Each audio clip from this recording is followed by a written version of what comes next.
Welcome to my class. नमस्ते student. बच्चों, आज हम कक्षा 7वीं की पूरक पाठ्य पुस्तक बाल महाभारत कथा का अध्ययन करने जा रहे हैं, जिसमें हम चैप्टर नंबर 22वां पढ़ रहे हैं, जिसका शीर्षक है प्रतिज्ञा पूर्ति। और इस पाठ का यह सेशन नंबर पहला है। इसके पहले पाठों में हमने पढ़ा था कि दुर्योधन जो अपने भाइयों को, पांडवों को फिर से अज्ञातवास कराने के बाद वो जानना चाहता था कि अज्ञातवास में उनका परिचय सबसे हो जाए और फिर से वह 12 वर्ष का वनवास कर पाए। इसलिए वह षड्यंत्र कर रहे थे। और जैसे ही उनको पता चलता है कि कीचक का वध हो गया है, तो वह सोचते हैं कि कीचक का वध जरूर भीम ने ही किया होगा। और इस प्रकार वह मत्स्य देश पर अर्थात राजा विराट पर आक्रमण कर देते हैं। और दुर्योधन के द्वारा इस आक्रमण करने के बाद जब उत्तर महाराजा विराट का पुत्र राजकुमार उत्तर उसके साथ लड़ने के लिए आगे बढ़ते हैं, लेकिन दुर्योधन की अफाट सेना को देखकर, विराट सेना को देखकर वह डर जाता है। और उस समय बृहन्लता बने हुए अर्जुन उस दुर्योधन को युद्ध के लिए ललकारते हैं। और अपना वास्तविक रूप पर जब वह आ जाते हैं तो कर्ण और दुर्योधन खुश हो जाते हैं। अब आगे किस प्रकार से उनका युद्ध होता है, इसका वर्णन पढ़ेंगे पाठ के परिच्छेदों के द्वारा।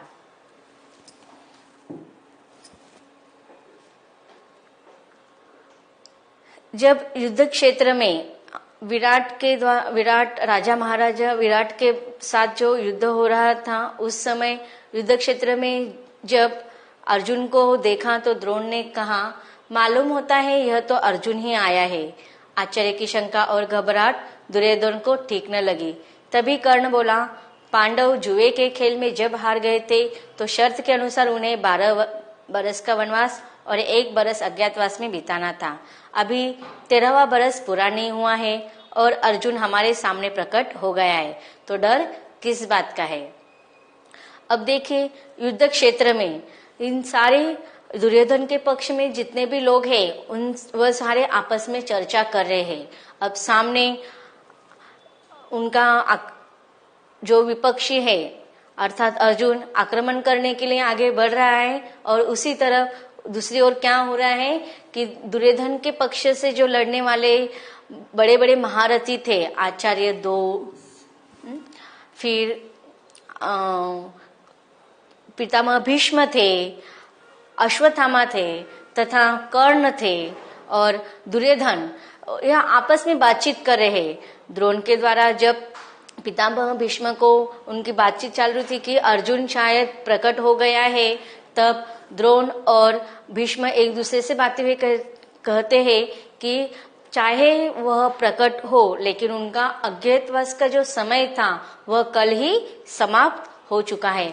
और इस तरह की बातें सुनकर जब दुर्योधन ने सुना तो उसको गुस्सा आ गया, और उसी समय दुर्योधन की बातों को बढ़ावा देते हुए कर्ण पांडवों के खिलाफ में बातें करने लगते हैं। तब दुर्योधन के पक्ष से कर्ण बोलता है कि पांडव जुए के खेल में जब हार गए थे तो शर्त के अनुसार 12 बरस का वनवास और 1 बरस का अज्ञातवास में उनको बिताना था। और जब वह 13वां बरस अर्थात 12 बरस के बाद का जो 1 साल था, वह 13वां बरस में उनको क्या करना था, अज्ञातवास में किसी से भी उनका परिचय नहीं होना चाहिए था। और अगर वह प्रकट हो जाते हैं तो क्या हो जाएगा, उनको फिर से शर्त के अनुसार 12 वर्ष का वनवास करना होगा। और इस प्रकार कर्ण कहते हैं कि अब तक उनका जो अज्ञातवास का जो 1 वर्ष है वो पूरा नहीं हुआ है, और उसके पहले ही अर्जुन हमारे सामने प्रकट हो चुका है। और इसलिए अब हम सबको डरने की कोई जरूरत नहीं है। शर्त के अनुसार वह शर्त हार चुके हैं और उनको फिर से 12 वर्ष के लिए वनवास जाना होगा।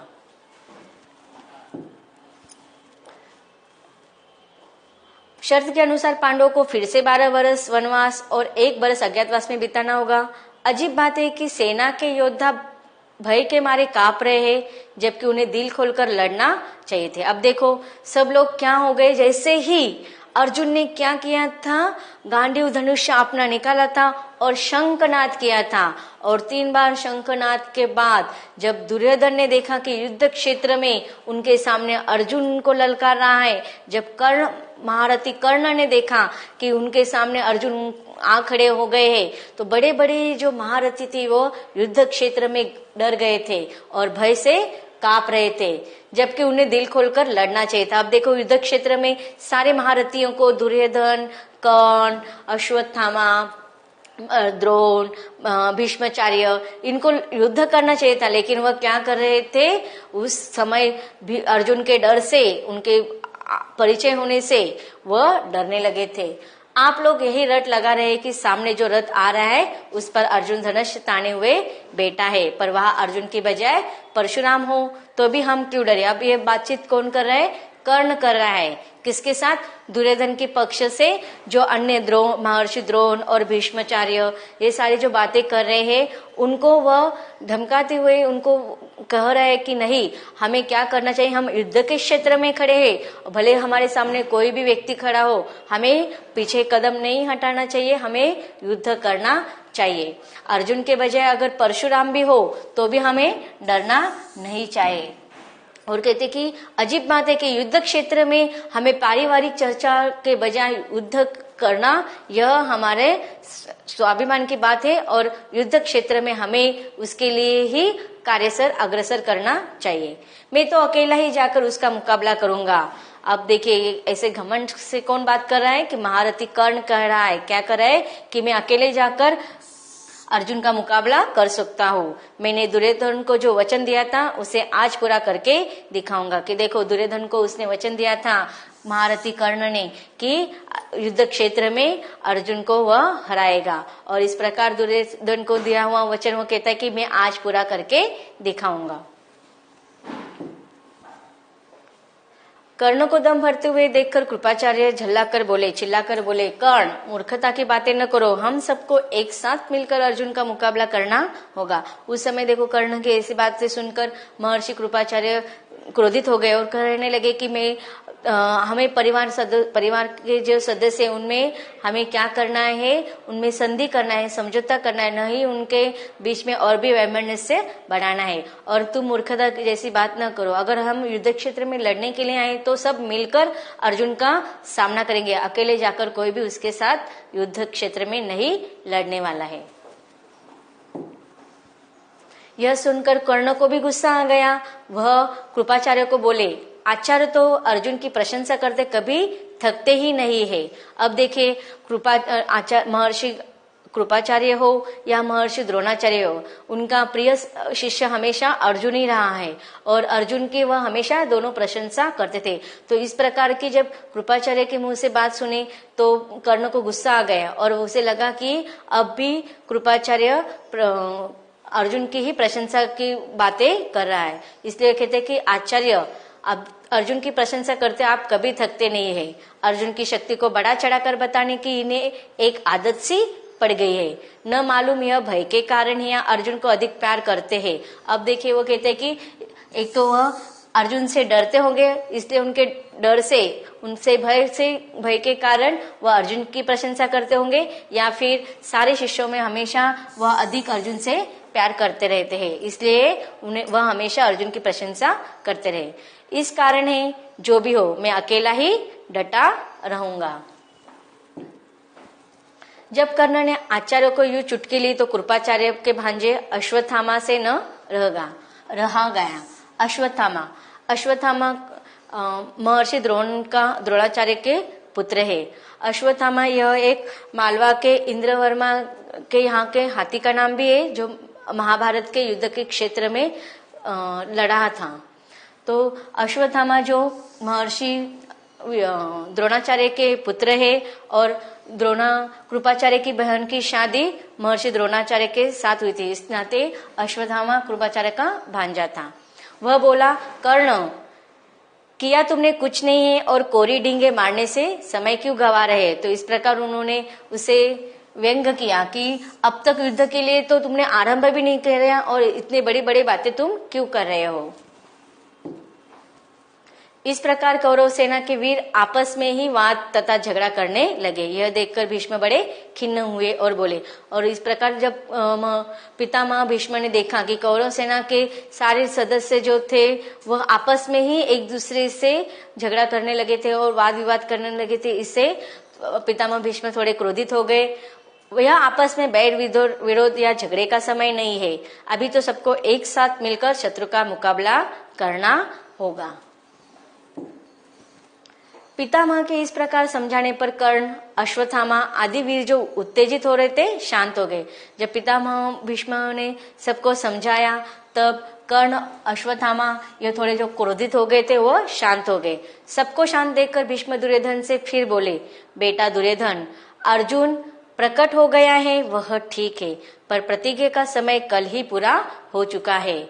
चंद्र और सूर्य की गति, वर्ष, महीने और पक्ष विभाग के पारस्परिक संबंध को अच्छी तरह से जानने वाले मेरे कथन की पुष्टि करेंगे।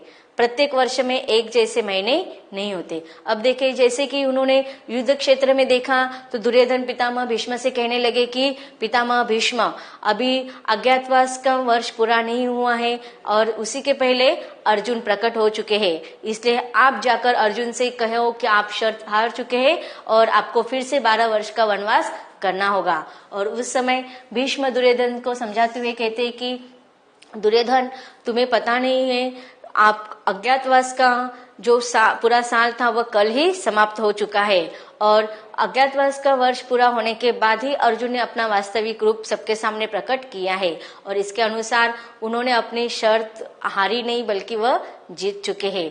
और वह कहते कि चंद्र और सूर्य की गति, वर्ष और महीने तथा पक्ष विभाग के पारस्परिक संबंधों को अच्छी तरह से जानने वाले जो गणितज्ञ होते हैं उनके कथन के वह अनुसार अगर देखा जाए तो अज्ञातवास का जो पूरा वर्ष था वह कल ही खत्म हो चुका है और प्रत्येक वर्ष में एक जैसे महीने नहीं होते। मालूम होता है कि तुम लोगों की गणना में भूल हुई है, इसलिए तुम्हें भ्रम हुआ है। जैसे ही अर्जुन ने गांडीव धनुष्य की टंकार की थी, मैं समझ गया था कि प्रतिज्ञा की अवधि पूरी हो गई है। दुर्योधन, युद्ध शुरू करने से पहले इस बात का निश्चय कर लेना होगा कि पांडवों के साथ संधि कर ले या नहीं। अब देखो, पितामह भीष्म हमेशा कौरव और पांडवों में संधि कराना चाहते थे, दोनों में हमेशा समझौता कराना चाहते थे क्योंकि दोनों भी उसके ही परिवार के सदस्य थे और पांडव भी उनको प्रिय थे, कौरव भी उनको प्रिय थे, इसलिए वह कभी भी वैमनस्य की भूमिका नहीं चाहते थे। दुर्योधन को वह समझाते रहे कि तुम अब इस तरह के षड्यंत्र करना बंद कर दो और नियम के अनुसार उनको उनका राज्य दे दो और उनके साथ संधि करवा लो। युद्ध शुरू करने से पहले इस बात का निश्चय कर लेना होगा कि पांडवों के साथ संधि कर ले या नहीं। यदि संधि करने की इच्छा है तो उसके लिए अभी समय है। इन परिच्छेदों में आए हुए कुछ कठिन शब्दों का अर्थ देखते हैं। शंका, संदेह, अजीब, विचित्र, रट लगाना, बार बार किसी बात को कहना, खिन्न, दुखी, गणना, गिनती, संधि, समझौता। तो बच्चों, अब तक हमने देखा कि किस प्रकार विराट युद्ध के समय दुर्योधन और उनके पक्ष में रहने वाले जो अन्य महारथी हैं उनमें विचार विमर्श हो रहा है। पितामह भीष्म उनको दुर्योधन को पांडवों से संधि करने के लिए समझाते हैं। क्या दुर्योधन पांडवों से संधि कर पाएगा या नहीं, इस बारे में हम कथा को पढ़ेंगे इसके अगले भाग में।